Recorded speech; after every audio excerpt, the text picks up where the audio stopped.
को बंद करके यदि आप करते हैं तो फिर उसमें चक्कर आने का डर होता है। विपरीत दिशा में भी अब अपोजिट डायरेक्शन में भी 3 से 5 बार धीरे धीरे रोटेट करते हैं और जल्दबाजी में नहीं करते, नहीं तो फिर उसमें भी कोई खिंचाव हो जाए या दबाव आपकी शरीर पर ना पड़े, ऐसा प्रयास करें। ब्रीथिंग करते हुए विपरीत दिशा में भी इसी अभ्यास को करेंगे। चलिए रिलीज, फिर से आएंगे, एक बार बैक पे स्ट्रेच करिए पीछे की तरफ, मन शांत हो जाए, थोड़ी देर तक होल्ड किया करो आप, ये बैक किक में अच्छा होगा। देखो स्लिप डिस्क में एक समस्या होती है, फ्रंट बेंडिंग अगर आप करेंगे तो दर्द बढ़ता है, बैक बेंडिंग करेंगे तो अच्छा हो जाता है, सिंपल सी बात है।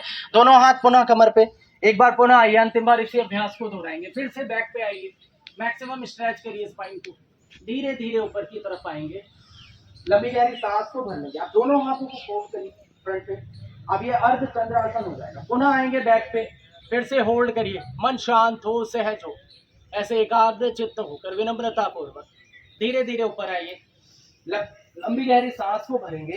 एक बार पुनः आइए, फिर से एक्सेल करते हुए मन को शांत करेंगे, सहज धीरे धीरे ऊपर की तरफ आइए, ब्रीथिंग करते हुए। चलिए रिलीज एंड रिलैक्स। अब यहीं से हम सभी थोड़ा सूर्य नमस्कार का भी अभ्यास कर लेंगे। दोनों पैरों को ज्वाइंट करेंगे, अभी भी कुछ नींद में है बेचारे। सुबह सुबह दाहिना पैर आगे होगा, बायां पैर आपका पीछे जाएगा, राइट लेग को आप वहीं पे रखिए, लेफ्ट आपका पीछे जाएगा, पूरी हथेली जमीन पे, ऊपर आसमान की तरफ दृष्टि हो, मन शांत। अब यहाँ आप बताइए पूरी ठीक है, किया करो डेली, इसीलिए है ये दोनों हाथों को दोनों हथेली के बीच में ऐसे पैर के पंजे को रखते हैं। अब पेट निकला होगा तो समझ में आया थोड़ा थोड़ा, ठीक। अब यहीं से पर्वतासन, अब एड़ी जमीन पे, नाभि को देखिए ऐसे, मन शांत हो, सहज। अब यहीं से एकाग्रता का भाव हो, अब यहीं से अष्टांग नमस्कार, धीरे धीरे चिन को लगाइए, फिर चेस्ट को। अब ब्रीथिंग करते हुए ऊपर आएंगे सभी, भुजंगासन, लंबी गहरी सांस को भरेंगे, दोनों पैर जुड़े हुए, कुछ भुजंगासन को मकर आसन समझ रहे हैं, सही करो। अभी ये देखिए, नाभि तक शरीर को उठाना है, बस इतना सा समझ लो आप अच्छे से। दोनों पैर जुड़े हुए, सबके तलवे फ्लैट होंगे।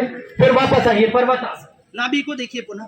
अब लेफ्ट लेग को आगे लाएंगे, बायां पैर आपका आगे आ जाएगा, फिर दाहिने पैर को आगे लाइए, राइट लेग को। अब ब्रीथिंग करते हुए पुनः ऊपर आइए, लास्ट प्रणाम आसना, दबाएंगे, बाएं से लंबी गहरी सांस को भरेंगे, फिर मध्यमा और अनामिका उंगली को दबाइए। अब दाएं से सांस को छोड़ देंगे, जहां से छोड़ेंगे वहीं से भर लेंगे। 5 सेकंड में आप श्वास को छोड़िए और 5 सेकंड में ही श्वास को भरेंगे, लंबी लंबी श्वास के साथ, पूरे रिदम के साथ, एक विश्वास का भाव हो, ऐसे पूर्ण अनुग्रहित होकर, अज्ञान रहित दोषों से स्वयं को दूर करते हुए 5-5 सेकंड में आप श्वास को भरिए। 5 सेकंड में ही श्वास को बाहर की तरफ करेंगे, जहां से हम श्वास को भरेंगे उसकी विपरीत दिशा से श्वास को बाहर करेंगे। जहां से श्वास को भरते हैं वहीं से उसकी विपरीत दिशा से श्वास को बाहर करेंगे, और जहां से श्वास को बाहर करते हैं वहीं से आप श्वास को भर लेंगे। 5-5 सेकंड में आप श्वास को भरिए। 1:1 का जो रेशियो हो वो लगभग सेम होना चाहिए इस अभ्यास में। पूरक, रेचक और कुंभक, ये 3 स्थितियां हैं। पूरक और रेचक को अपने भीतर अनुभव करते रहिए, कंटिन्यू इनहेल एक्सहेल करते रहेंगे, श्वास पर श्वास, निरंतरता हो, एक समग्रता हो। ऐसे भक्ति योग, ज्ञान योग, कर्म योग को अपने भीतर प्रतिष्ठित